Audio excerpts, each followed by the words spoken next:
Uno tan diferente como yo. La historia de Denver y Ron. Capítulo 3. Denver. Nadie me dijo jamás de dónde saqué el nombre de Denver.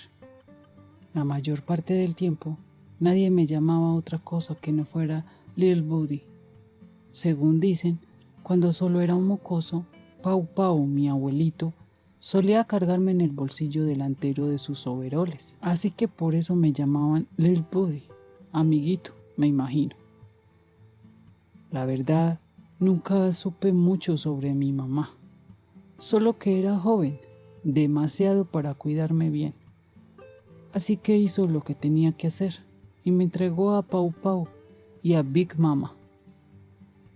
Así eran las cosas en las plantaciones y las fincas de la parroquia de Red River. Había familias de color de todas las formas y tamaños. Tal vez encontrabas una mujer crecida viviendo en una choza para guardar armas, recogiendo algodón y criando a sus propios hermanitos y hermanitas, y eso era una familia.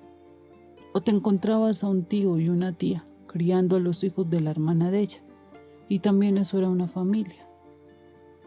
Había un montón de niños que solo tenían mamá, pero no tenían papá. En parte, eso venía de ser pobres.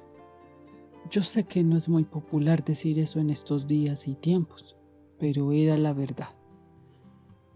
Muchas veces los hombres estaban recogiendo algodón en sus plantaciones y miraban alrededor de ellos y se preguntaban por qué estaban trabajando tan duro la tierra. Y cada año era el hombre, que era dueño de las tierras, el que se llevaba todas las ganancias. Como ya esa manera de trabajar se acabó, te voy a contar cómo funcionaba. El hombre era el dueño de las tierras. Entonces te daba las semillas de algodón, el fertilizante, la mula, un poco de ropa y todo lo demás te lo tenías que ir consiguiendo en el año. Pero en realidad no era que te lo diera. Te lo dejaba comprar fiado en la tienda, pero era su tienda, en la plantación, que era de él. Tú arabas, sembrabas y cuidabas hasta el momento de recoger el algodón. Entonces al final del año, cuando traías el algodón, ibas con el hombre y ajustabas cuentas. Se suponía que se iban a repartir ese algodón a la mitad, o tal vez 60 y 40%. Pero cuando recogías la cosecha, le debías tanto fiado que él se comía tu parte de la cosecha. Y aunque no creyeras que le debías tanto, y aunque la cosecha fuera especialmente buena ese año, el hombre pesaba el algodón, escribía los números y además era el único que podía leer la pesa o los libros. Así que cuando aún trabajaste todo el año y el hombre nunca hizo nada, le seguías debiendo. Y no había nada que pudieras hacer, sino trabajar en su tierra otro año para acabar de pagar esa deuda.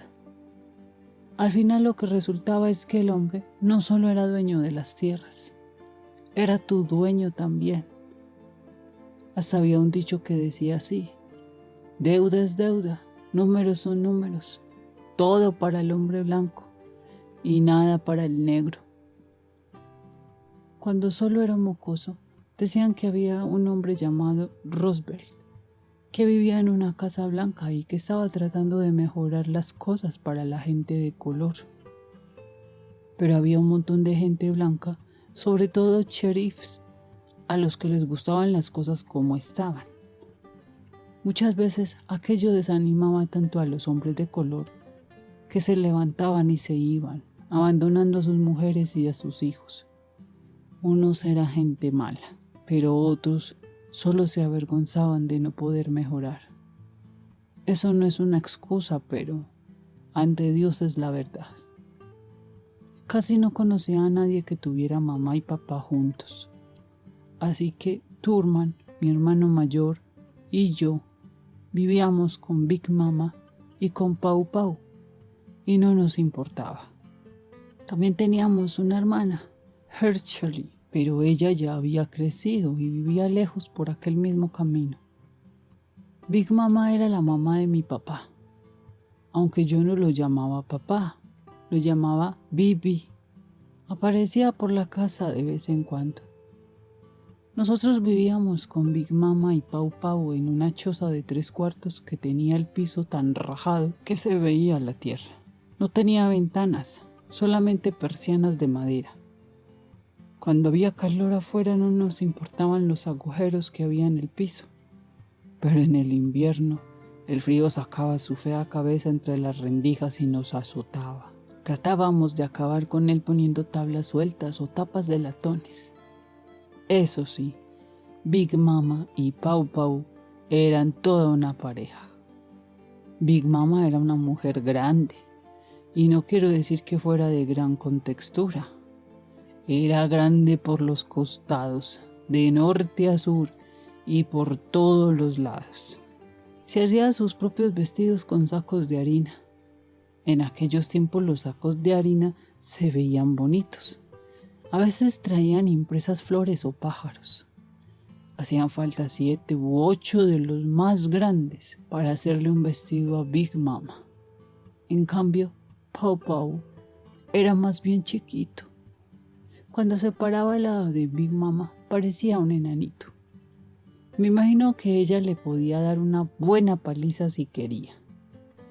Pero era una mujer callada y buena. Nunca la oí pegarle a nadie, ni siquiera alzarle la voz. Pero eso sí, no te equivoques, era ella la que controlaba la casa. Pau Pau solo controlaba su propia boca, pero cuidaba a Big Mama. Ella no tenía que salir a los campos a trabajar, estaba ocupada criando a sus nietecitos. Pero no era solamente mi abuelita. Big Mama era mi mejor amiga. Yo la quería y la cuidaba. Cuando era pequeño y se enfermaba con mucho dolor, yo era el que le daba su medicina. No sé exactamente qué clase de píldoras eran, pero ella las llamaba diablos rojos.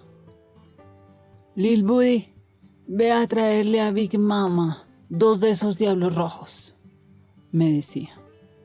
Necesito aliviarme.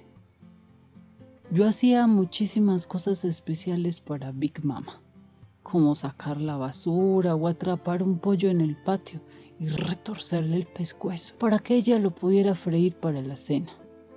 Eso sí, cada año Pau Pau criaba un pavo para el Día de Acción de Gracias. Lo alimentaba bien para que estuviera sano y gordo. El primer año que Big Mama creyó que yo ya era bastante grande, me dijo: Lil Buddy, sale y retuércele el pescuezo a ese pavo. Me estoy preparando para cocinarlo. A decir verdad, aquello fue peor que cavar un surco difícil. Cuando salí para atrapar a Tom, salió disparado como si le estuviera huyendo al mismísimo diablo. Corría en zigzag, levantando el polvo y graznando como si ya lo estuvieran matando. Perseguía al animal al punto que ya las piernas no me daban más, y hasta aquel día no supe que los pavos podían volar. Salió por el aire como un aeroplano y se fue a posar en lo alto de un ciprés. Aquel pavo tampoco era tonto, no volvió hasta 3 o 4 días después del Día de Acción de Gracias. Aquel año hizo que comiéramos pollo. Cuando aquel pavo huyó del corral, yo estaba seguro de que me iban a dar mi primera tunda. Pero Big Mama lo que hizo fue reírse hasta que parecía que iba a reventar. Supongo que eso fue porque sabía que yo había hecho todo lo que podía. Esa era la confianza que tenía en mí. En realidad confiaba en mí más que en mi papá y en mis tíos, que eran sus propios hijos. Como ese cinturón monedero que tenía siempre en la cintura, yo y solo yo era el único al que ella le dejaba meterle la mano por debajo de la ropa para sacar el dinero. Lil Buddy, métete aquí abajo de la ropa y sácame 2 reales y una peseta, me decía. Yo sacaba ese dinero y se lo daba a quien ella quisiera. Big Mama siempre tenía algo para mí. Un caramelo de menta o unas chapitas de botella para que me pudiera fabricar un camión. Si yo quería un camión, conseguía un pedazo de madera y le clavaba 4 chapitas de botella, 2 adelante y 2 atrás, y así tenía un camión que podía rodar por la tierra. Pero esos tiempos eran pocos y muy distanciados. Nunca fui un muchacho de los que siempre estaban jugando. Nunca pedí juguetes en Navidad. Aquello no estaba en mi personalidad. Supongo que por eso actué como lo hice cuando pasó la primera tragedia de mi vida. Una noche, cuando tenía unos 5 o 6 piernas, me pidió 2 diablos y se fue a acostar. Poco después, Turman y yo nos acostamos también, aunque nuestro primo Chuck dijo que se iba a quedar sentado un rato junto al fuego. Él se había estado quedando con nosotros. Turman y yo teníamos un cuarto al fondo de la casa. Yo no tenía una cama de verdad, solo un colchón encima de tablas y bloques de cemento. Pero a mí, como me gustaba, porque tenía una ventana encima de la cabeza. En el verano podía dejar abiertas las persianas, oler la tierra todavía caliente y levantar la vista a las estrellas que me hacían guiños. Parecía como que habían más estrellas en aquellos días que ahora. No habían luces eléctricas que no dejaran ver el cielo, menos la luna que abría un agujero en la oscuridad. Las noches eran tan negras como la melaza y las estrellas brillaban como si fueran vidrios a la luz del sol. Ahora bien, conseguí un gatito que había encontrado cuando solo era un montoncito de pelo. Ni siquiera me acuerdo del nombre que le puse, pero dormía todas las noches sobre mi pecho. Me hacía cosquillas con la pelambre de la barbilla. Su ronroneo me hacía el mismo efecto que un tónico. Tenía un ritmo que me iba calmando hasta que me dormía. Sin embargo, aquella noche me parece que yo ya había estado durmiendo bastante rato, cuando aquel gato saltó de mi pecho y me arañó. Me desperté con un grito. El gato saltó a la ventana y empezó a maullar muy fuerte, sin parar. Así que me levanté para ver qué le pasaba al gato, y a la luz de la luna pude ver humo en la casa. Lo primero que pensé fue que estaba alucinando, por lo que me froté los ojos. Pero cuando los abrí otra vez, el humo seguía allí, dando vueltas. La primera cosa que hice fue espantar al gato para que se fuera por la ventana. Entonces corrí al cuarto de Big Mama, pero no vi fuego. Sin embargo, sabía que la casa se estaba quemando, porque el humo comenzó a hacerse más espeso. Aunque no podía ver las llamas, sentía como un fuego que me quemaba la garganta y los ojos. Comencé a toser muy fuerte y corrí hasta la puerta del frente, pero Pau Pau ya se había ido a trabajar y la había dejado cerrada con llave. Yo sabía que la puerta de atrás tenía un pestillo que apenas podía alcanzar. Corrí de vuelta a mi cuarto y traté de despertar a mi hermano. ¡Turman! ¡Turman! ¡Se quema la casa! ¡Turman, despierta! Lo seguí sacudiendo varias veces, pero estaba muy dormido. Por fin, le quité las mantas, cerré un puño y le di un golpe en la cabeza tan duro como pude. Entonces saltó tan furioso como un gato mojado y me tiró al suelo. Rodamos por el piso arañándonos mientras yo seguía tratando de decirle que se quemaba la casa. Después de un minuto entendió, así que saltamos por la ventana a la hierba de sorgo que había afuera. Aunque él era mayor que yo, se derrumbó en el suelo y se echó a llorar. Yo traté de pensar enseguida qué podía hacer. Big Mama estaba todavía en la casa y también Chuck. Decidí volver a entrar y tratar de sacarlos. Me agarré del borde de la ventana y me fui moviendo por el costado de la casa, subiendo por las tablas con los dedos de los pies descalzos. Cuando logré entrar, corrí hasta el cuarto del frente, manteniéndome por debajo del humo, y allí estaba Chuck, sentado junto a la chimenea, con un atizador en la mano, con los ojos fijos en algo y vidriosos. ¡Chuck! Chuck, se quema la casa, ayúdame a sacar a Big Mama, tenemos que salir. Pero Chuck seguía atizando el fuego en la chimenea, como si estuviera en un trance. Miré hacia arriba y vi chispas que bajaban y salían de la chimenea, mezclándose con el humo y dando vueltas como si fueran molientes. Entonces fue cuando supe que la chimenea se estaba quemando y probablemente hasta el techo. Ya entonces estaba tosiendo y tosiendo, pero tenían que salvar a mi abuela. Me fui moviendo lo más bajo que pude y encontré el camino hacia su cuarto. Pude ver su cara, muy dormida, como Turman, y la sacudí repetidas veces, pero no se despertaba. «Big Mama, Big Mama», le gritaba en el oído, pero ella actuaba como si estuviera muerta que dormida. Ya podía oír el fuego de la chimenea, rugiendo bajo como los trenes. Jalé y jalé a Big Mama, tratando de sacarla arrastrada de la cama, pero pesaba demasiado. «Big Mama, por favor, Big Mama, despierta, se quema la casa». Pensé que a lo mejor el humo la había matado y se me partió el corazón en dos, allí mismo donde estaba parado. Sentía que las lágrimas me corrían por el rostro, en parte por el dolor y en parte por el humo. Aquello se estaba poniendo demasiado caliente. Yo sabía que me tenía que salir de allí o moriría también. Corrí otra vez al cuarto del frente gritando, chillando, tosiendo, diciéndole a Chuck: «Chuck, tienes que salir. El humo acabó con Big Mama, sal de aquí». Chuck se volvió y me miró con unos ojos que tal parecía que ya estaba muerto. «No, yo me voy a quedar aquí con Big Mama». No puedo explicar por qué, pero no estaba tosiendo ni nada, y siguió atizando la chimenea.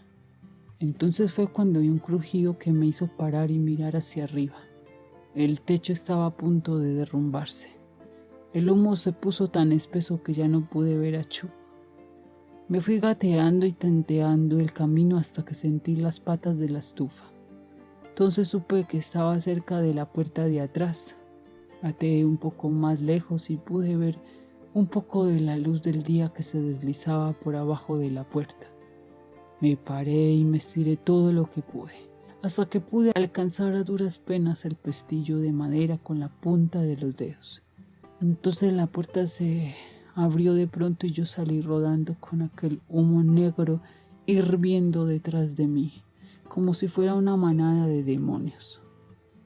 Corrí alrededor de la casa y hallé a Turman al costado que daba el cuarto de Big Mama. Estaba gimiendo. Yo también estaba llorando. Veíamos lenguas de fuego saliendo por debajo de los aleros hasta que alcanzaron algunas tablas y comenzaron a quemar los lados de la casa. El calor nos hizo volver atrás, pero yo no podía dejar de gritar: «Big Mama, Big Mama». El fuego se movía como si fuera un ciclón al amanecer, rugiendo y explotando, soltando el negro olor de unas cosas que no se suponían que se quemaran. Lo más horrible de todo fue cuando se cayó el techo, porque entonces fue cuando Big Mama logró despertar al fin. Entre las llamas y el humo la pude ver rodando y clamando al Señor. «¡Ay, Señor Jesús, ayúdame! ¡Sálvame!», gritaba dando golpes y tosiendo con el humo. Entonces se oyó un gran chasquido y Big Mama gritó. Vi que un gran madero caía y la dejaba sujeta a la cama.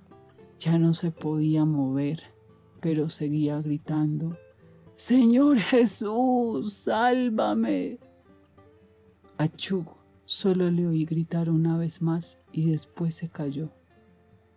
Me quedé allí parado y gritando mientras veía cómo se quemaba mi abuela. Capítulo 4. Ron. Como ya mencioné, no nací rico. Fui criado en un sector de clase media baja de Fort Worth, llamado Haltom City, un pueblo tan feo que era el único de Texas que no vendía tarjetas postales con fotografías suyas en la farmacia. En eso no había misterio alguno. ¿Quién habría querido recordar una visita a un lugar donde la gente vivía en remolques o se veían autos desmontados para usar sus piezas, regados por uno de cada 2 patios y guardados por perros atados a largas cadenas? Nosotros solíamos bromear diciendo que la única industria pesada que había en Haltom City era la señora que vendía productos Avon, que pesaba 140 kilos. Mi papá, Earl, fue criado por una madre soltera y 2 tías solteronas que usaban rapé Garrett hasta que les corría por las mejillas y se les secaban en las arrugas. Yo detestaba besarlas. Papá comenzó siendo un hombre cómico, amigo de divertirse, que se retiró de la Coca-Cola después de más de 40 años de trabajo. Pero en algún momento de mi niñez se metió en una botella de whisky y no volvió a salir hasta que yo ya estaba crecido.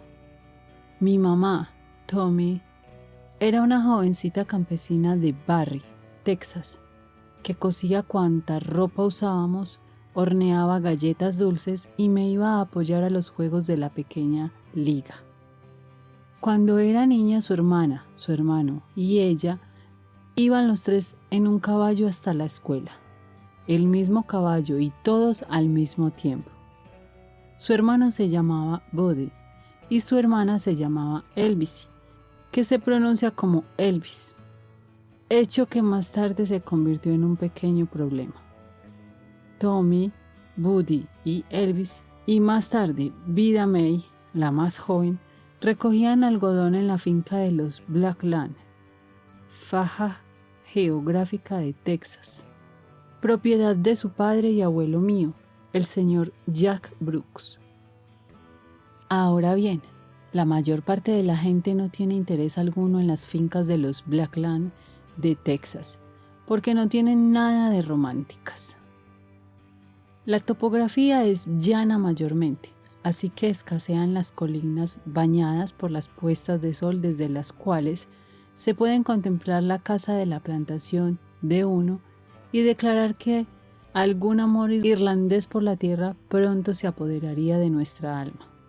De hecho, la tierra en sí es muy pobre, maldita por un suelo que muy bien habría podido ser la inspiración original para la idea del cemento. El rocío mañanero más leve hace que un hombre que traiga puestas las botas de trabajar levante un poco de lodo cada vez que dé un paso. 1 centímetro de lluvia hace que hasta el granjero más decidido ponga su tractor en la velocidad más baja y se dirija hacia el asfalto. Si no quiere pasarse el siguiente día maldiciendo mientras saca su John Deere de su atasco. Eso no quiere decir que el lugar de mi abuelito, en las afueras de Corsicana, a unos 120 kilómetros del sureste de Fort Worth, no fuera un sitio agradable campestre. Mi hermano John y yo pasábamos allí nuestros veranos porque nos gustaba. Era una opción que nos parecía muy superior a pasarnos 3 meses yendo a la casa de nuestro papá en el bar Taylor's Monkey.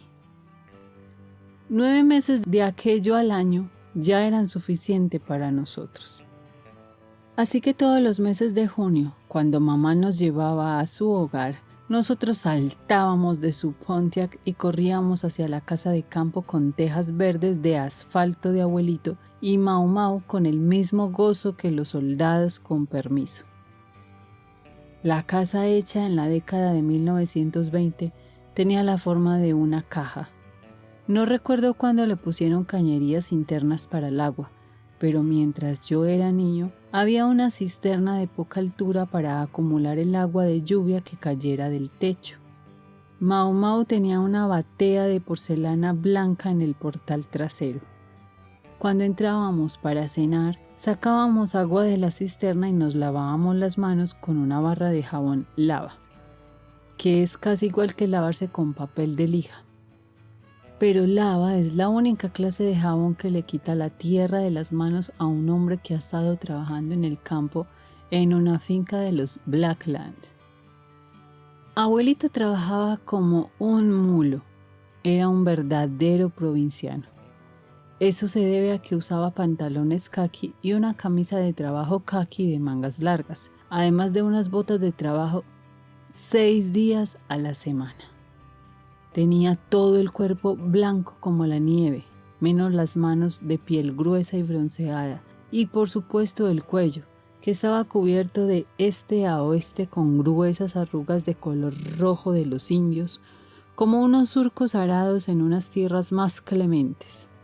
Era un hombre honrado y decente que siempre ayudaba a todo el que necesitara ayuda. También era el hombre más trabajador que he conocido en mi vida. Mi tía Buddy cuenta la historia de cuando mi abuelito era un joven pobre que regresaba a Texas después de la Primera Guerra Mundial. Después de darles una buena pateadura a los alemanes en Francia, abuelito, a sus 20 y tantos años, estaba tratando de entender cómo podía mantener una esposa, criar 4 hijos y pagar por una finquita. Cuando iba por el camino le preguntó a un vecino, un viejo granjero llamado Barnes, cómo lo hacía él. «Jack, tú obsérvame», le dijo el señor Barnes. «Trabaja cuando yo trabaje y ve al pueblo cuando yo vaya al pueblo». Como era de esperarse, el señor Barnes nunca iba al pueblo. Mi abuelito casi que tampoco. Durante la época del desastre ecológico conocido como Dust Bowl y la Gran Depresión, se mantuvo firme y tan delgado que tenía que llevar piedras en los bolsillos para que los vientos no se lo llevaran.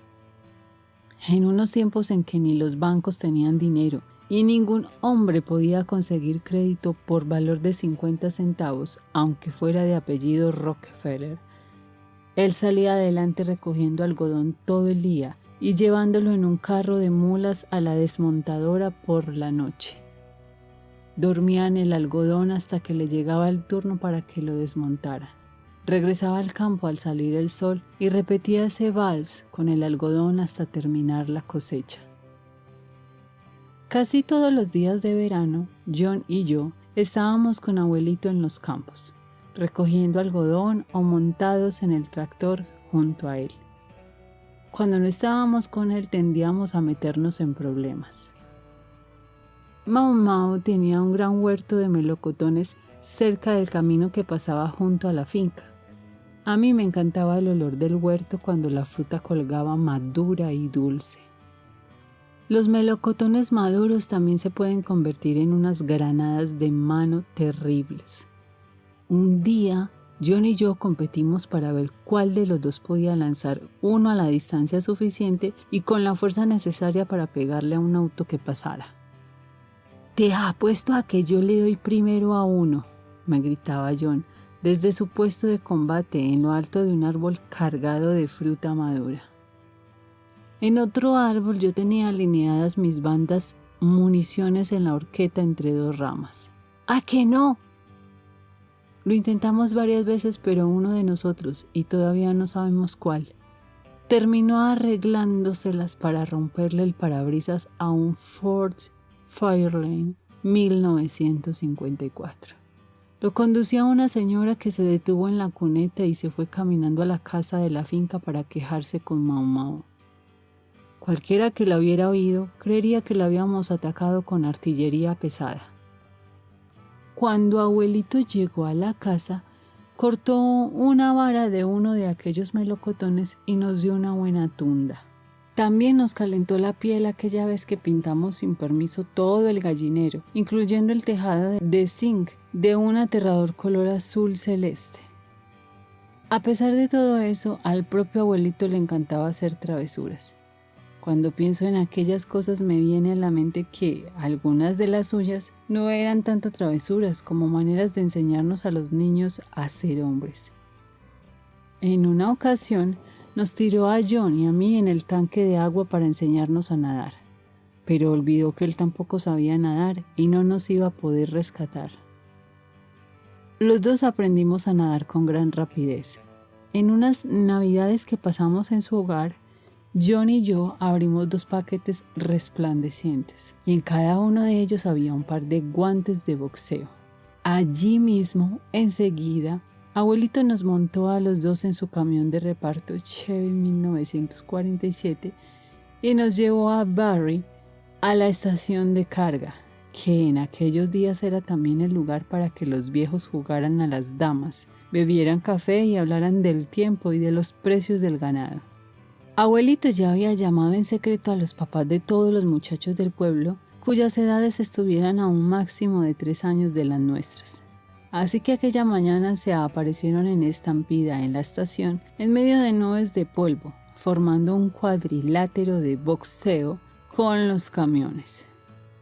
John y yo tuvimos que pelear contra todos los muchachos del pueblo, y antes del desayuno a los 2 nos sangraba la nariz, lo cual nos pareció estupendo. Abuelito se moría de la risa. Eso y montar a los nuevos terneros cada mañana de Navidad, mientras su cálido aliento hacía espirales en medio del frío del amanecer, son mis recuerdos navideños favoritos. En la finca, Mau Mau cumplía con sus deberes de ordeñar las vacas, criar niños y cuidar de la huerta, hacer conservas de melocotones, judías verdes y calabaza para el invierno, así como también hornearle a abuelito 2 pasteles de chocolate al día. Él se comía uno en el almuerzo y el otro en la cena, y sin embargo se mantuvo durante toda su vida con 1,80 m de altura y delgado como una judía verde. La gente del lugar solía decir que abuelito se parecía a Kildy, el limpiabotas negro que trabajaba en la barbería de Blooming Grove. El viejo Kildy también era delgado y no le quedaba un solo diente en la boca. Solía divertir a la gente arqueando hacia arriba la barbilla hasta tocar con ella la nariz. Una vez abuelito le dio a John 50 centavos para que le diera un beso a Kildy, lo cual hizo John con toda felicidad, no solo porque se había ganado unos centavos para gastarlos en caramelos, sino también porque todo el mundo quería a Kildy. Hasta el día de hoy, Kildy es el único hombre negro sepultado en el cementerio de Rose Hill, en Blooming Grove, Texas, y descansa en medio de los restos de los antepasados de las familias blancas más distinguidas en el condado de Navarro. En otras partes del país, tal vez los muertos no se preocupaban tanto por el color de los cadáveres que los rodeaban, pero el movimiento de derechos civiles que comenzó a tomar fuerza en los años 50 se saltó por encima a Corsicana, Texas, de la misma manera que una fuerte lluvia de primavera se puede saltar unas tierras resecas a pesar de las oraciones más fervorosas de un agricultor. En la década de 1950, el orden de la sociedad en el sur estaba tan claramente a la vista como un carbón en medio de la nieve. Pero desde el punto de vista de un niño pequeño de piel blanca, era un tema tan poco digno de consideración como el de respirar. Las familias blancas de Corsicana vivían mayormente en fincas o en pueblo, en ciudades y hileras de hogares recién pintados. Las personas de color tenían su propia sección al otro lado de las líneas del ferrocarril, cerca de la desmontadora de algodón y los corrales para ganado de la compañía comisionada. No sé si esa zona tenía algún nombre adecuado, pero nunca lo oí mencionar de otra manera que como el barrio de los negros. En aquellos tiempos eso no parecía nada malo, porque allí vivían personas muy buenas y muchas de ellas trabajaban para mi abuelito. Que yo sepa, todos tenían un primer nombre, que era Negro, y después otro que era como nuestros nombres, Bill, Charlie, Jim y demás. Hasta ahí había algunos de ellos que tenían nombres bíblicos como Abraham, Moisés e Isaac. Así que había un Negro Bill y un Negro Moisés, pero a ninguno de ellos se le llamaba usando nombre y apellido como los míos, Ronnie Ray Hall, o los de mi abuelito, Jack Brooks. Y en realidad en aquellos días no parecía haber razón alguna para decir sus apellidos porque nunca se les daban cheques y ciertamente no tenían formularios de seguros ni cosas por el estilo para llenar. No es que yo pensara en esas cosas en aquel entonces con tanto detalle. Sencillamente así era la vida. El barrio de los negros estaba formado hilera tras hilera de cabañas de 1 o 2 cuartos, construidas con tablas de color gris que parecían salvadas de algún naufragio. Algunas personas las solían llamar chabolas tiro de rifle, porque según descubrí más tarde, eran tan pequeñas que si te parabas en una puerta del frente y disparabas con un rifle hacia adentro de la casa, el tiro salía directamente por la puerta del fondo. Aquellas casas estaban alineadas todas como autos en una agencia de vehículos usados y tan cercanas entre sí que una persona realmente gruesa que saliera por la puerta del frente habría tenido que darle toda la vuelta a la manzana para volver a entrar por la de atrás. Tal vez las habían construido en algún otro lugar, porque entre una y otra no había espacio suficiente para balancear un martillo. Parecía como si alguien las hubiera levantado con una grúa y las hubiera dejado caer sobre tacones cortados de naranjo de Luisiana, de manera que se pudiera ver por debajo de ellas. Pero aquello era algo bueno, porque esos sótanos abiertos eran los lugares perfectos para que los perros callejeros y los pollos se protegieran del ardiente sol de Texas. Abuelito contrataba a muchas personas de color y a unos pocos blancos para que le ayudaran a cultivar su algodón. Cada mañana antes del amanecer íbamos en un camión al barrio de los negros y comenzábamos a tocar la bocina del camión. Todos los que fueran capaces de cortar malas hierbas y quisieran trabajar aquel día, fueran hombres, mujeres o niños, salían de sus chabolas dando tumbos, vestidos como estaban y se subían al camión. No había ninguna baranda protectora ni regla sobre cargar gente en los camiones. Abuelito lo que hacía era tratar de conducirlo suficientemente lento como para que no se cayera nadie. Después de una mañana cortando algodón, volvíamos a cargar en el camión a todos los trabajadores y los llevábamos a la estación de recibida, que hacía también el papel de tienda de víveres.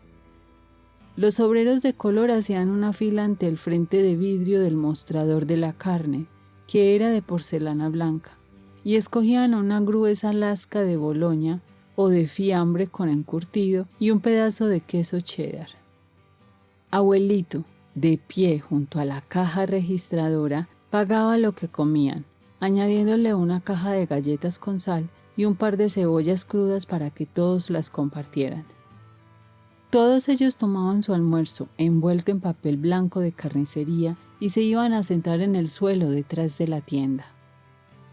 Allí había una cisterna para que pudieran beber, que tenía una lata marcada con cinta adhesiva negra para que no cometieran un error en cuanto a cuál era la que les tocaba usar. Una vez resuelto el asunto de los obreros de color, volvíamos a subir al camión para llevarnos a los blancos que estuvieran trabajando ese día, de vuelta a la casa de la finca para que comieran ellos. Abuelita siempre ponía un mantel y cosas como pollo frito, frijoles, carita frescos, panecillos hechos en casa, calientes y con mantequilla, y siempre un pastel o una tarta de fruta. Desde que era pequeño me molestaba que los obreros de color comieran aquellas boloñas sentados en el suelo detrás de la estación de recepción, mientras que los obreros blancos se reunían como una familia para disfrutar de una comida caliente hecha en casa. A veces sentía necesidad de hacer algo al respecto, pero nunca hice nada. Al final de cada día de trabajo, abuelito les pagaba lo mismo a todos los obreros, $3 o $4 cada uno, y los llevaba de vuelta al pueblo. Siempre era honrado con ellos y les hacía préstamos sin cobrarles intereses a las familias de color para que pudieran pasar el invierno cuando el trabajo estaba escaso.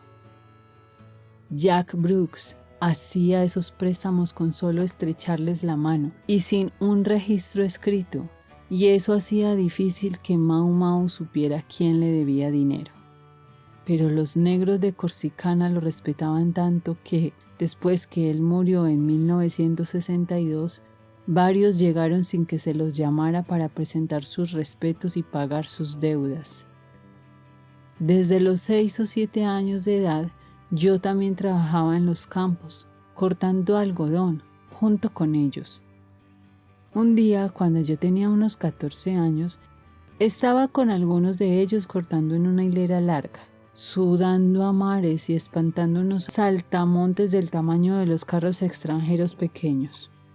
Los saltamontes de las fincas de Blackland son criaturas malignas que se le aferran a uno a la ropa como si fueran erizos y lo escupen a uno con repugnante líquido verde cuando se los arranca de la ropa.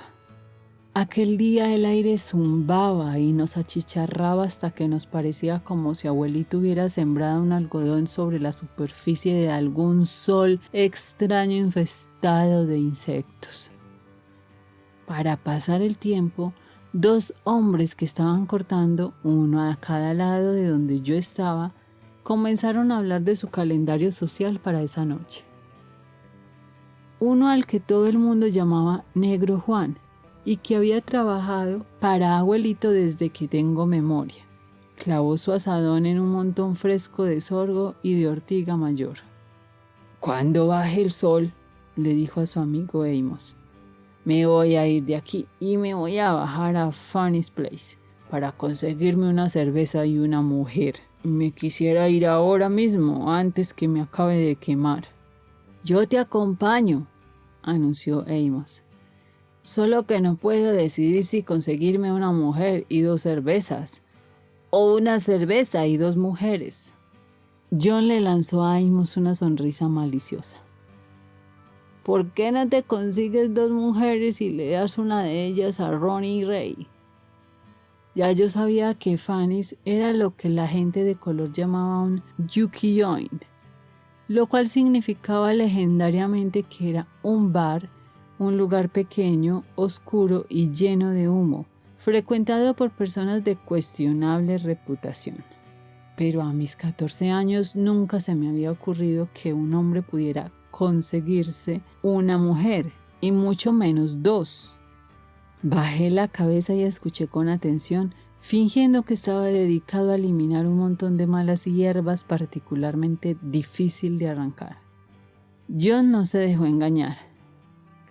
«¿Por qué estás tan callado, Ronnie Ray?», me dijo en son de burla.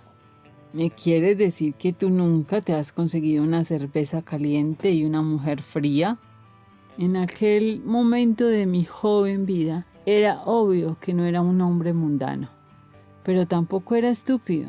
Me enderecé, eché hacia atrás mi sombrero de paja y corregí a John con otra sonrisa. «¿Estás seguro de que no lo dijiste al revés, John? ¿No querrás decir una cerveza fría y una mujer caliente?» Durante cosa de 1 minuto y medio tal parecía que John y Amos iban a necesitar atención médica. Se tiraron uno encima de otro aullando y jadeando mientras sus carcajadas flotaban como música sobre los campos, hasta que por fin John se recuperó lo suficiente para levantar una esquina de la cortina de mi inocencia. «No, Ronnie Ray, yo no dije nada al revés», me dijo. «Las mujeres de Fanny son tan calientes que se tienen que sentar en un bloque de hielo para estar tan frías que puedan dedicarse a su negocio. Miss Fanny no se gasta el hielo en la cerveza». Bueno, aquello fue lo que reventó la represa. John sabía que abuelito y Mahu eran abstemios y consideró que tenía el solemne deber de asegurarse de que yo no llegara al siguiente cumpleaños sin haber experimentado el placer de una cerveza tibia. Después de varios días de indirectas, finalmente él y Amos me lanzaron el desafío.